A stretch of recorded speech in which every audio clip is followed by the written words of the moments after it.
Paano? Paano palakasin ang negosyong mahina? Kasi sa panahon ngayon, kung nagne-negosyo ka, hindi na sapat yung masarap na lang ang produkto mo eh. Yung magaling ka na lang gumawa ng product, hindi na sapat sa panahon ngayon yan.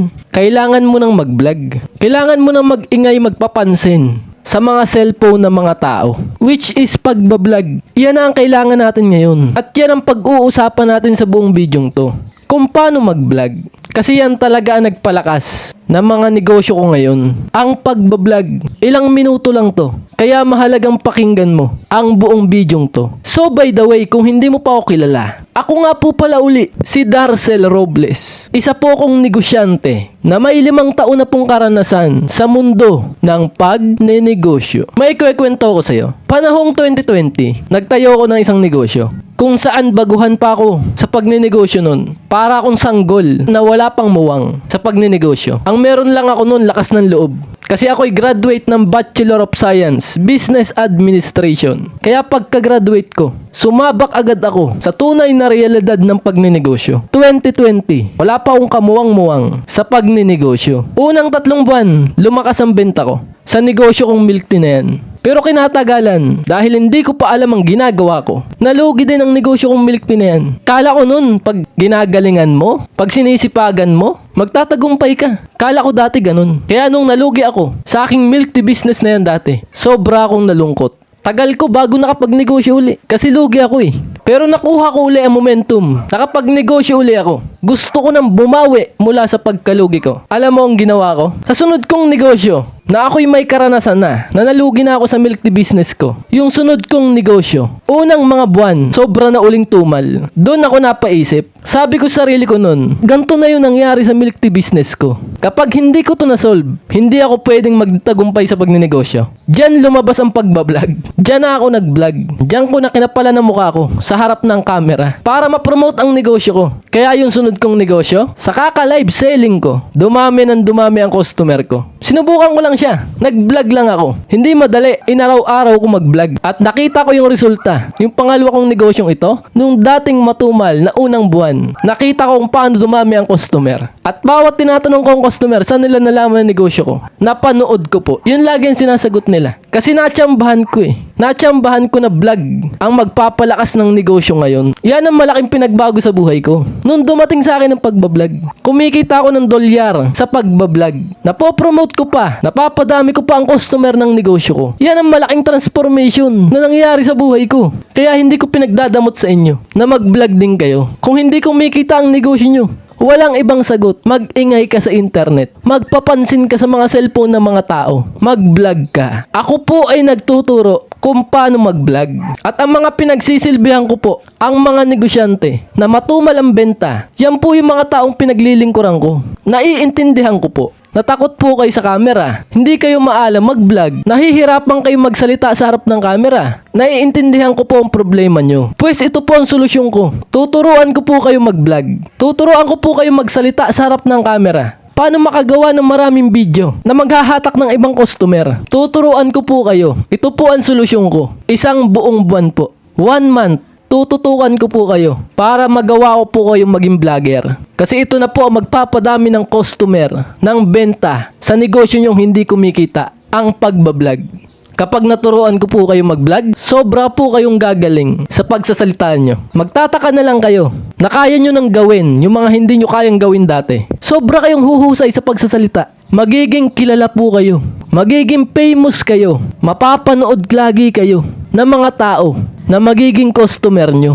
Kasi ang mga vlogger, para ka ng artista niyan eh. Para ka ng napapanood sa TV. Yun ang mangyayari sa inyo. Mapapanood ka ng iba't ibang tao. Sisikat ka. Naiintindihan ko po kayo na mahiyain po kayo. Hindi nyo alam ang sasabihin nyo sa harap ng camera. Ito po ang solusyon ko. I-text nyo po ako sa number na yan. Sisimulan ko na pong i-training ka sa pagbablog mo sa harapan ng camera. Sigurado po itong ituturo ko sa iyo. Gumana sa buhay ko to. Kaya mga ako napapanood. Kasi gumana sa buhay ko to. Sigurado ang ituturo ko sa iyo. Mga tekniko sa pagbablog. 3 araw pa lang, mararamdaman mo na ang resulta. Mga likes, comment, i-upload mong video na nagbablog ka. Ramdam mo na ang resulta niyan. Ramdam mo na yung mga taong makikilala ka. Kasi napanood ka sa pagbablog mo. Ramdam mo na yung mga customer na lalapit sa negosyo mo. 3 araw lang, sa 30 days kitang tuturuan, ramdam mo na ang resulta. Pero may effort din kayong kailangan gawin dito Hindi ito madali. Kailangan yung galingan. 30 days ito. 1 buwan to. Araw-araw, magtatrabaho tayo. Araw-araw, kikilusan mo. Araw-araw, uunawain mo ng maayos ang bawat ituturo ko sa'yo. Hindi ito madali. Kailangan mo ding galingan. Kapag sumali ka, nagpaturo ka sa akin mag-vlog, 2 tao lang ang tatanggapin ko po. Sa loob ng 1 buwan kong tuturuan, 2 tao lang. Kasi gusto kong matutuan talaga. Focus talaga ako sa 2 taong yun. Natuturuan ko sa 1 buwan. Kaya 2 tao lang po ang tatanggapin ko. Natuturuan ko. Mag-vlog para ma-promote ang negosyo. Para dumami ang benta. 2 tao lang ang tatanggapin ko po. Mag-enroll na po kayo sa number na yan. Para makapag-enroll na po kayo. At makapag-usap na po tayo. Sa lahat po na mag-e-enroll ngayon, bibigyan ko po kayo ng libre. Libre kong ituturo sa inyo ang sistema ko sa pag-accounting. Paano mag-accounting? Na bilang mo ang pera ng negosyo mo. Hindi ka makukupitan ng mga tao ng negosyo mo. Paano mo makikita yung pera mo? Na malapit ka na sa milyones. Accounting ang sagot. Yung sistema ko sa pag-accounting para hindi ka makupitan ng mga tao mo kahit wala ka sa negosyo mo. Ituturo ko sa'yo. Libre lang yan. Kapag nag-enroll ka, natuturuan kita kung paano mag-vlog. Kapag hindi ka naging vlogger, guarantee, ibabalik ko ang bayad mo. Pili na po kayo dyan kung ano pong gusto nyong enrollan. Ito pong 1 day, natuturuan ko po kayo mag-vlog. Yan po ang halaga nyan. O itong 1 linggo, natuturuan ko kayo mag-vlog. Yan po ang presyo nyan. O itong 1 buwan na may libreng accounting system. Natuturuan kita kung paano mag-accounting sa iyong negosyo. Hindi yung tsumachamba ka na lang sa pera ng negosyo mo. Kung may tira ba, kung may kita ba ang negosyo mo, accounting ang sagot. Tuturuan kita mag-accounting sa negosyo mo. Pumili po kayo sa 3 yan. 1 day vlogger program, 1 week be a vlogger program, or the premium be a vlogger program na may libre kang accounting. Pumili po kayo dyan. Nandyan na rin po ang mga presyo. Ito po ang mga testimony ng estudyanteng naturuan ko kung paano mag-vlog. Ngayon, napopromote na niya ang negosyo niya. Yan po ang kanyang feedback. Ako nga pala si John Mingo, nakatira sa Iloilo City. May-ari ng Mingo Stain Design Specialist. Bakit kayo sumali sa program na Be a Vlogger program ko? Bilang isang negosyante, kailangan natin kasi kailangan natin matutunan at madagdagan ang ating mga idea. Anong natutunan mong special, sir, sa aking Be a Vlogger program 1 buwan? Day 7 pa lang tayo. Unang-una sa sa pagharap ng kamera Dati kasi halos hindi ako makapagsalita sa harap ng kamera. Parang nahiya ako. Pero ngayon, dahil sa tinuro ni sir, parang nabos ang confidence ko Wala na sa isip ko yung mga yahiya. At saka isa pa yung 7 days pa lang, pero parang sabi ko, parang parang okay na How much more pag makakumpleto ko in 30 days. 7 days pa lang, marami ka talaga matutunan. Ngayon, naboost confidence ko at saka about sa pag-edit talaga, hindi ka talaga mahirapan na kasi dahil sa turo ni sir, napapadali yung mga trabaho mo. Ano na yung mo? Nakikita mong buhay sa future ngayong may natutunan ka na sa pagbablog? Gagawa na ako ng maraming video. Maka-upload din ako kasi dahil nasa tinuro ni sir about sa kung paano mag-edit, hindi ka na mahirapan pa paggawa ng videos. Iba dati na wala ka pang kaalaman, hirapan ka Ngayon kasi dahil sa tinuro ni sir, malalaman mo na kung paano step by step kung paano gumawa ng videos. Kaya nga sa nag-enroll ako dito is napapadali Mare-recommend nyo ba, sir, ang program ko na Be a Vlogger program sa iba? 101% hindi po kayo magsisisi. Worth it po yung nyo, ibabayad nyo 100%. 101%. Ito, kahit 1 week ka pa lang, sigurado, sabog na utak mo sa kalaman. 100% hindi kayo magsisisi. Huwag lang na kayo magdalawang isip. Enroll na kayo.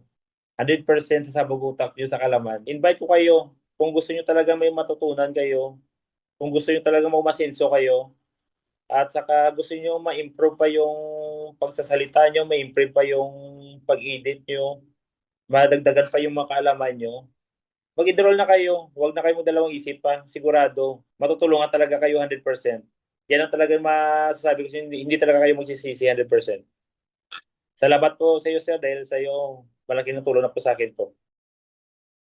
Sa lahat po ng gusto mag-enroll ngayon, mag-text po kayo sa number na yan at isesend ko na po sa inyo ang payment details para makapagsimula na po agad tayo bukas agad. At ito maganda, kapag nag-enroll ka sa program ko, kung saan tuturuan kita mag-vlog, kapag nag-enroll ka dyan, kapag may na-repair ka, na taong mag-e-enroll sa programa ko, bibigyan kita ng commission, 5% commission sa mga taong mare-repair mo.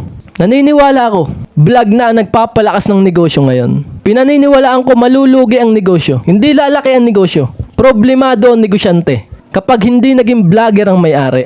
Yan ang pinaniniwalaan ko. Kalaban natin dito. Hindi mo maabot ang pangarap mo. Yung malaki mong pangarap, hanggang pangarap na lang yun.